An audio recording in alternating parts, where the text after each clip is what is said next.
Chào điệp xúa xuống xóa cùng một căn giúp kitchen. Ngày nay nhéខ្ញុំសូមជូនចំណីមួយមុខដែលមានឈ្មោះថា Chief Toast ចាសូមរីករាយជាមួយនាងខ្ញុំទាំងអស់គ្នាចំពោះគ្រឿងផ្សំគឺមានពងមាន់ចំនួន2គ្រាប់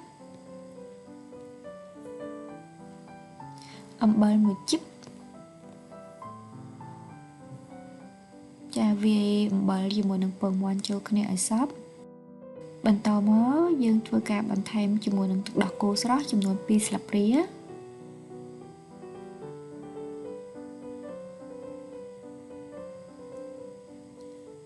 ធ្វើការកូរម្ដងទៀតដើម្បីឲ្យវាសព្វចូលគ្នាបានល្អ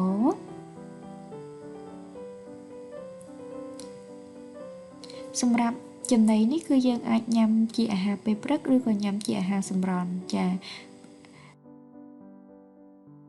តែកម្ដៅហើយដាក់ជាមួយនឹង butter ប៊ឺបញ្ចូលដាក់រំលាយវាឲ្យរលាយបន្ទាប់ពីប៊ឺរលាយសព្វល្អហើយ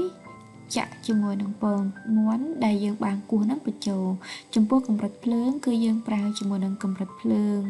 មធ្យមចាកុំឲ្យក្តៅខ្លាំងពេកចាបន្តការចៀនពងមាន់ប្រហែលជា2នាទី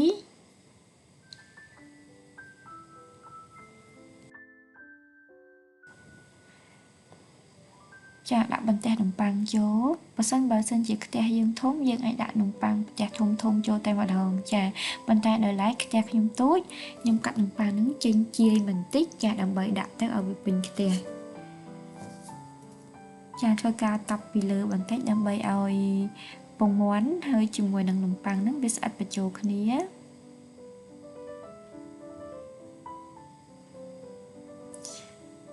ចាបន្ទាប់ពីឆ្អិនមួយផ្នែកហើយយើងធ្វើការត្រឡប់មកមួយផ្នែកទៀត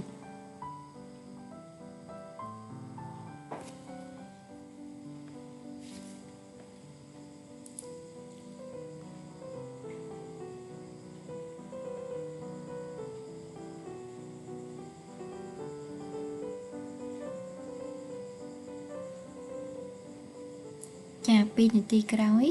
ចាំមើលពងមាន់តើមកឆ្អិនហើយយើងធ្វើការត្រឡប់ពងមាន់ចាឲ្យរឹមវាស្មើជាមួយនឹងនំប៉័ង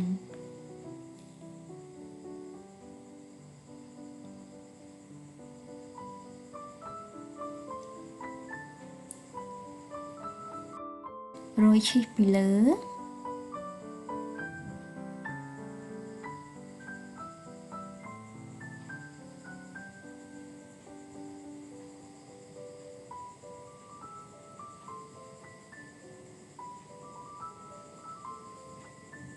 ចាធ្វើការត្រឡប់នំប៉័ងហ្នឹងមកលើឈីស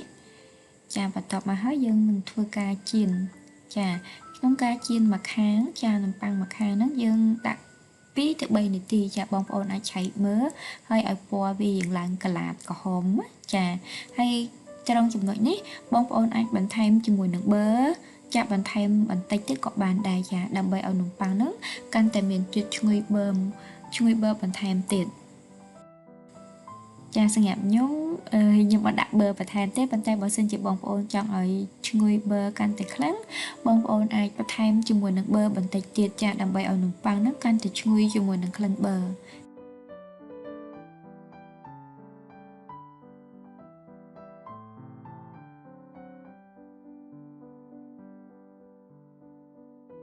ចានេះខ្ញុំអ៊ុតមើលតែខាងក្នុងហ្នឹងវាប៊ឺហ្នឹងបានរលាយសពនៅចា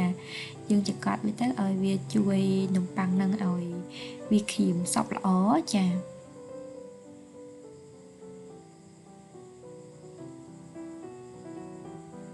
បន្ទាប់ពីចៀនល្មមក្រហមកន្លះល្អហើយវាជាការស្រេចហើយឈីសខាងក្នុងក៏រលាយដែរបងប្អូនអាចស្ដាប់មើលសំឡេងខ្ញុំគោះនំប៉័ងហ្នឹងគឺនំប៉័ងគឺស្រួយល្អ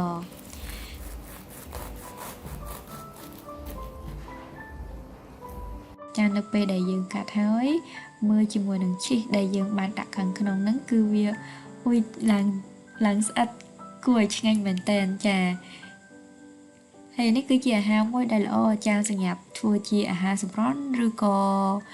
ជាអាហារពេលព្រឹកគឺងាយស្រួលហើយនឹងលឿនមែនតើចាហើយអរគុណច្រើនសម្រាប់ការតាមដានទស្សនាក៏ដូចជា Subscribe ទៅលើ YouTube Channel របស់នាងខ្ញុំ